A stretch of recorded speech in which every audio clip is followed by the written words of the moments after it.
महाराजांनी दिला उपाय। इंद्रायणीला बसला धक्का।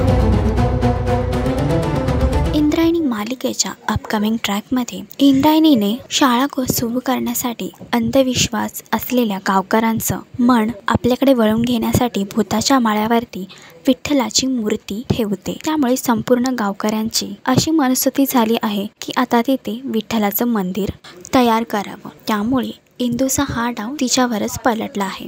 तर दुसरीकडे आता व्यंको महाराजांनी मोठ्या बाईंना एक उपाय सुचवला आहे। तर अदूला व्यंको महाराज नक्की कोणाच्या बाजूने लढतील याची भीती वाटत आहे। तर व्यंको महाराज मंदिर की शाळा या दोघांपैकी नक्की कोणाची निवड करतील हे बघण्यासाठी इंद्रायणी ही मालिका नक्की बघा। आणि अशीच अपडेट बघण्यासाठी तुम्ही आमचं चॅनल टेलीचक्कर रिजनल याला लाईक, शेअर आणि सबस्क्राईब करा।